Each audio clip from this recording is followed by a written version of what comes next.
once did more than 500 paddles in a row. Then the band broke and the ball came off. It turned up later, though, disguised as a meatball in my Aunt Lily's spaghetti. Oh, there are 2 more of these. Why don't you try it? How do you play with it? It's all in the wrists. Or maybe it's the neck. Could be the arms. Sticking out your tongue helps. Now you got it. Hello, I'm Stacy Jones. Can I help you? Yeah, I'm Jake Scoop, the new ace reporter for the Indian Valley Gazette. The newspaper that's as old as the hills but new every day. And I have a feeling that the big story is going to happen here today. The big story? Yeah. Something is going to happen here today that everyone is going to want to read about, and I'm going to write it.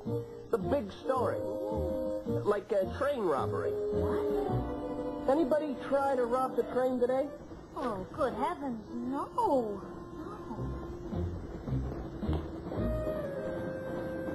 Hey, mister, look what I can do. Kid hits rubber ball with paddle. No, I don't think so, Sonny. I'm looking for the big story. What's the big story? Well, it's that something extra that makes a story special, makes it alive and exciting. Or sometimes it's just something that people didn't know about. Like Mr. Conductor? Who's Mr. Conductor? He's a little man playing paddleball in that box over there. A little man. How little? This big. That big, huh? Let me set you straight here, Sonny. Little men, they're about, say, this big. Okay? A man who's this big is called a baby. Are you telling me there is a baby over in that box playing paddleball? No. No, I didn't think so. Maybe I was wrong about finding a story here.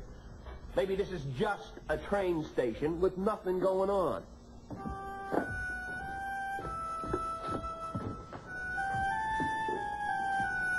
Kevin? Billy Two Feathers! Oh, it's been a long time. Stacy, Dad, I want you to meet somebody.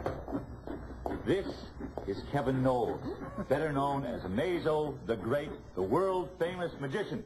This is Stacy Jones. Very nice to meet you. And this is Dan, and this is Kara. Can you show us some magic? Well, I don't know. Oh, the kids would just love it. Please. I'm just passing through. I've had a long journey, and I'm still a long way from home. Please. Oh. Well, all right. Oh. Now, you stay right there.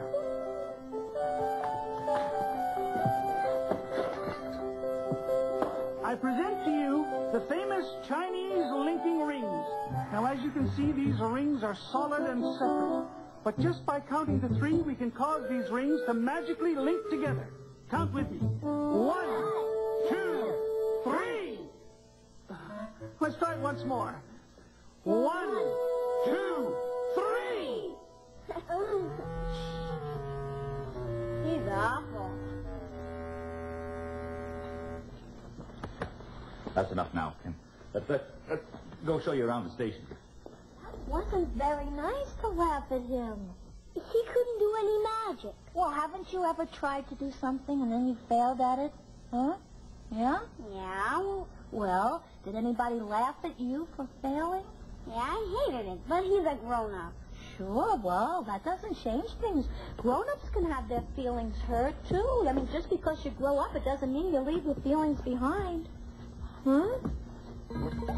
I think we have one down dude up there. Well, let's get him back on the right track, Jack.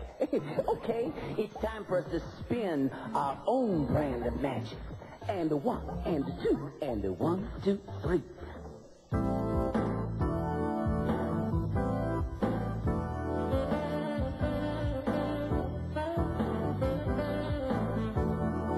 I'm riding on this train. I've got tears in my eyes, trying to read a letter from my home.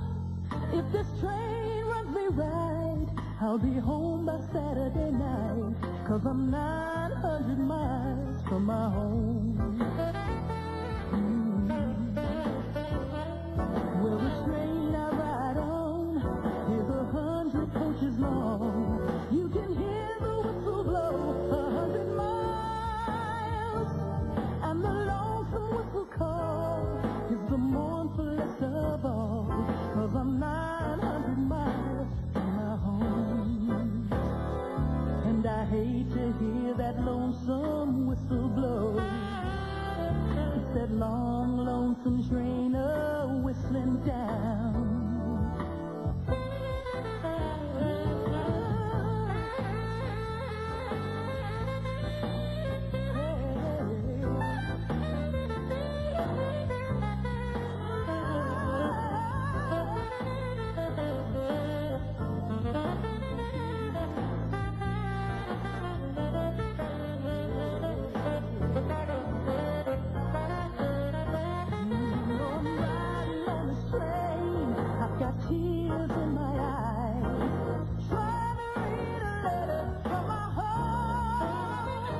I'm scared, Billy.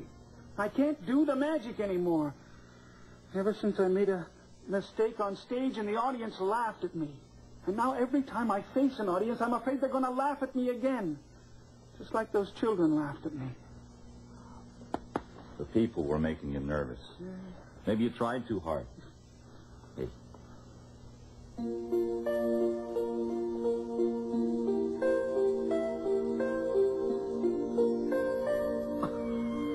Maybe it's easier than you think. How did you do that? You taught me. Remember? Hi, Becky. Hi, Becky. Well, well, well. What are we all so happy about? We heard a magician's feelings. I don't believe in that stuff. You don't believe magicians have feelings? No, I don't believe in magicians. Those stupid, funny tricks. You don't believe in magic? I don't believe in magic. You don't believe in magic? I just said we didn't. Wait. How did you do that? Do what? Just say I don't believe in magic in a different voice, without moving your lips. She didn't say it. I did. Are you positive you don't believe in magic? Who said that? I did. And I can tell you one or two things about magic that are quite real. Cut it out, you two. You're scaring me. We aren't doing anything. Nothing to be scared of, Becky. Are you sure you don't believe in magic? A little man. It's Mr. Conductor. Wait a second. Me. I saw like that run on batteries. Stop it. I don't come with batteries. Yeah, it's just a real little man. We've been telling you it's Mr. Conductor. Now, do you believe in magic? I do. It's nice to make your acquaintance, Becky. Are you a magician? No, I am who I am. Who I am is who I'll be. You see? But there is a magician here. Not very good. Now, hold on. Don't start giving up on people because they slip up now and then. If we did that, what would have happened to old Edward? Who's Edward? A train engine? You're absolutely right. A little blue engine. Now I suppose I'll have to tell you about him. Well, what are we waiting for? I'll tell you a story about old Iron Edward.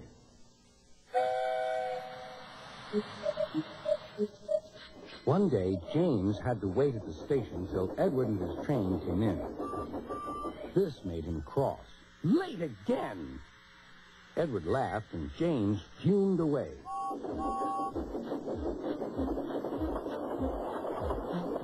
After James had finished his work, he went back to the yard and puffed onto the turntable.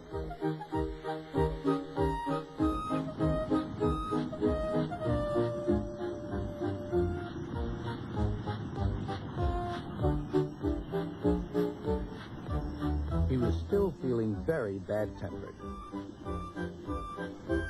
Edward is impossible, He grumbled to the others. He clanks about like a lot of old iron, and he is so slow, he makes us wait. Thomas and Percy were indignant. Old iron? Slow? Why, Edward could beat you in a race any day. Really, said James. I should like to see him do it.